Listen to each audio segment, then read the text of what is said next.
Hola, hola, hola, buenas noches, hermanos y hermanas. Qué hermosa es la liturgia, ¿verdad?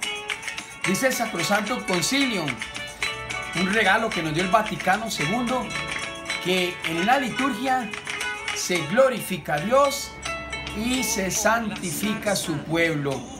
Qué hermoso, qué lindo, hermanos. ¿Por qué? Porque el día de hoy vamos a tratar un tema relacionado a la liturgia. Las campanas, qué bonito y qué hermoso, ¿verdad? Porque ¿cuántos de nosotros no hemos visto también esas campanillas que el acólito, el monaguillo, utiliza también en los momentos de la Eucaristía, especialmente en el momento de la transubstanciación, ¿verdad? Cuando el sacerdote hace la oración epiclética, o sea, lo que se conoce en liturgia como la epíclesis, ¿verdad? La invocación al Espíritu Santo, la epíclesis, ¿verdad? Qué hermoso y qué lindo. Y hoy precisamente vamos a hablar un poquito sobre las campanas. Vea qué lindo, porque recordemos que como todo en la liturgia, pues tiene su historia, ¿verdad? Y la iglesia también durante más de 2000 años ha tenido su historia. Y es hermoso, es muy bonito poder ver que dentro de la liturgia también se da la historia. Y cada rito, cada signo tiene su significado. Cada rito y cada signo tiene su historia, por supuesto, tiene su origen. Y qué importante, ¿por qué? Porque muchas veces no nos percatamos de eso, no nos damos cuenta de eso. Por eso, ahora nosotros casi que conocemos únicamente las catequesis de los signos, pero no conocemos su origen. Por ejemplo, si usted habla con algún catequista, se dará cuenta y le dice a su niño que tiene que llevar una candela para la primera comunión para renovar las promesas bautismales, ¿verdad? Porque Cristo es la luz del mundo. Pero realmente el origen era distinto, porque cuando los catecúmenos asistían para ser bautizados por primera vez, lo hacían en la noche. Y pues como estaba oscuro, necesitaban llevar una luz para iluminar. Vea qué interesante el origen de la iglesia. Nos ha ayudado en todo eso, ¿verdad? Y hoy nos vamos a referir un poquito también, porque las campanas nos eximen de una historia también en la liturgia. Y es precisamente que antes en la iglesia, para los oficios divinos, en los primeros siglos, existían unos diáconos, ¿verdad? Que iban de casa en casa.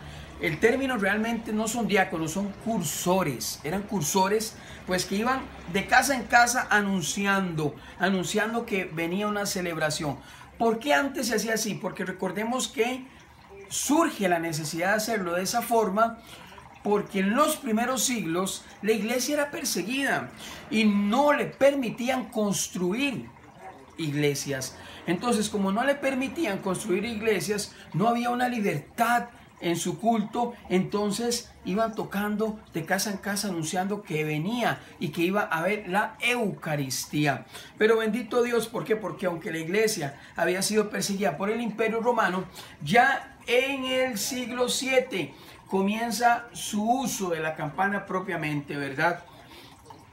Antes pues no se utilizaba campanas, pues habían láminas de madera, habían barras de metales, habían bocinas, etcétera. Incluso si leemos un poco de historia, también nos podemos encontrar que la regla de San Pacomio, ¿verdad? Y de muchos monjes precisamente utilizaban eso, ¿verdad? Para llamar a sus monjes a la oración. Utilizaban otro tipo de instrumentos para, pues, llamarlos a la oración. Entonces, ¿por qué las usa la iglesia, verdad? ¿Por qué las usa la iglesia? Bueno, primero la iglesia las usa en la Eucaristía para llamar a sus fieles a la devoción, al recogimiento, a la celebración. Vean qué bonito, ¿verdad? A la celebración. Recordemos que estas catequesis no se deben dar dentro de la celebración, porque en la celebración, precisamente en la Eucaristía, lo que no se catequiza, sino se celebra. Por eso sirven estos videos, para poder catequizar, que es distinto. En la Eucaristía no vamos a ponernos a decir qué significa cada cosa, o a decirle al sacerdote que se detenga un momento en la celebración. No, la Eucaristía es una celebración como tal. Y para eso existen estos espacios, ¿verdad? Para explicar. Ahora, en la misa, en la Eucaristía, los signos no se explican, ¿verdad? Como si se explican en las catequesis, que ya es diferente, ¿verdad? Sino el significado. Vea qué interesante, porque los signos nos quieren llevar a una realidad más espiritual. En el caso de las campanas, simbolizan a los confesores, a los evangelizadores, por eso son de metal fuerte, ¿verdad? Lo que trata de simbolizar es que al igual que los evangelizadores debemos llevar a otros a Dios, las campanas de igual manera llaman y atraen a otros, ¿verdad? Vea qué interesante. Ahora, luego la necesidad, ¿verdad? Pues de la iglesia en la historia lleva a construir torres, ¿verdad? Los famosos campanarios, y a colocarlas arriba por la sonoridad, el sonido y el llamamiento, ¿verdad? Es muy interesante porque, bueno, el término campana es en latín, ¿verdad? Campana, ¿verdad? Y viene precisamente de dos ciudades, ¿verdad? Campania, ¿verdad? Donde se utilizaban las campanas más grandes, ¿verdad? Y Nola, ¿verdad? Que ya era una ciudad de Campania, ¿verdad? Donde se utilizaban las campanas más pequeñas. No recuerdo, bueno, sí, el San Paulino, si no me equivoco, obispo de Nola, es el primero en inventar y en fundir esas campanas muy interesantes en el siglo VI. Imagínense ustedes cómo la iglesia ha ido poco a poco, ¿verdad? Vea qué bonito. Ahora, nos podremos preguntar, pero ¿por qué tocar ahora las campanillas? Lo que los monaguillos tocan en el momento de la consagración, porque incluso veo que algunos monaguillos la tocan únicamente una vez, otros la tocan 3 veces, ¿verdad? Recordando la Trinidad. Recordemos esa Trinidad, la trinomía, ¿verdad? El Dios Trino, que siempre 1, 2, 3 veces, ¿verdad? Es muy interesante, ¿verdad? A veces algunos la tocan únicamente una vez, pero su origen era diferente. Pues no comenzó así como las catequesis de las campanas, sino precisamente comenzó porque pues había mucha gente en las Eucaristías, ¿verdad? Cuando se comenzaba. Entonces la gente no presenciaba el momento en que Jesús se hacía presente. Entonces por eso la iglesia pues utilizó la campanilla para tocar y decirle a los demás fieles: está presente Cristo. Vea qué lindo y vea qué hermoso. Y eso me hace recordar también un pasaje hermoso, hermosísimo, ¿verdad? Que se encuentra en el libro del Éxodo, cuando precisamente Dios manda a Moisés a colocarle unas campanillas a Aarón, para que Aarón, cuando entrara al santuario, entrara y saliese del santuario, el pueblo se diera cuenta que Aarón había entrado al santuario, o sea, donde moraba la presencia de Dios. Qué lindo, porque entonces ahora en la iglesia católica, en la Eucaristía, el monaguillo al tocar la campanilla me recuerda que ahí está morando la presencia de Dios, que Jesucristo se hace vivo y presente ahí, que es el mismo Dios del Antiguo Testamento. Ahora ya no ocupamos más ritos ni nada de eso, ahora Cristo se hace presente. Y por qué no acordarse también del libro de Crónicas, cuando el rey David pues hacía retiñen, ¿verdad?, las campanas, los timbales, como nos dice el libro de Crónicas, ¿verdad? También nos habla de eso, ¿verdad? A sus cantores. Judas Macabeo también lo recuerda un poco. Ahora, la pregunta es, vamos a profundizar esto, la pregunta es, ¿por qué tocar las campanillas en misa? ¿Verdad?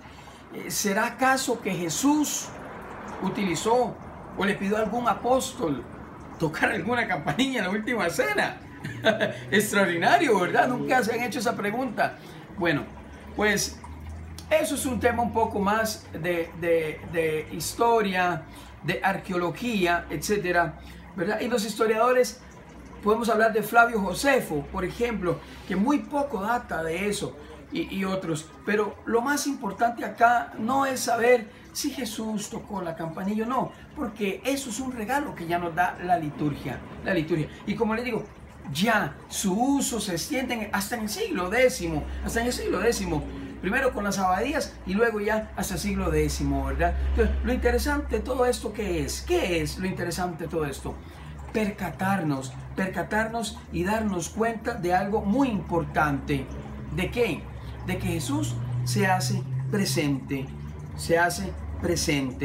Éxodo 28:35, se hace presente, ¿verdad? Eran los signos de Dios, En Números capítulo 10 también se encuentra, Jesús hace sonar trompetas, ¿verdad? Son los signos de Dios del Antiguo Testamento, y ahora en el Nuevo Testamento utilizamos la campanilla, pero ahora quien se hace presente es Jesucristo, ¿verdad? Ahora bien, vamos a la práctica un poco de nuestra Iglesia Católica, a la práctica. En nuestras Eucaristías, pues también las tocamos. Faltando 30 minutos, tocamos un repique. En el repique tocamos una vez y luego seguimos tocando. Faltando 15, ¿verdad? En el repique la tocamos 2 veces, hacemos una pausa y seguimos tocando, ¿verdad? Y ya faltando 5 minutitos o cercano, pues tocamos el último, ¿verdad? El último, que es el tercer repique. Primero, segundo y tercero. Padre, Hijo y Espíritu Santo, la Trinidad. Vea qué importante, todo en la liturgia está encajonado bajo la Trinidad, ¿verdad? Y hay otros motivos por el cual también se tocan. Recordarles también que el Viernes Santo no se tocan las campanas, ¿verdad? Porque celebramos también la pasión, muerte y resurrección. Además, casi que muchos liturgistas ni tan siquiera en el triduo intentan tocarlas, ¿verdad? Por el sábado de silencio, y el jueves, después de las 3 de la tarde, que es la hora nona, ya Jesús comienza también su pasión, ¿verdad? Su muerte y su resurrección, ¿verdad? Sí. Se bendicen las campanas, no se bautiza, se bendice, muy interesante. Recuerdo también el libro de Génesis, Jacob, cuando llega y se le cuesta en una roca, ¿verdad? Y luego también, pues, la bendice, ¿verdad? Para, como utilizar un ornamento, ¿verdad? En la lectura llamamos ornamento, un signo espiritual, religioso. Lo consagra. Qué interesante. Bueno, que nos queda algo claro. La campanilla nada más nos quiere recordar que está presente Cristo. Que Dios los bendiga. Un abrazo.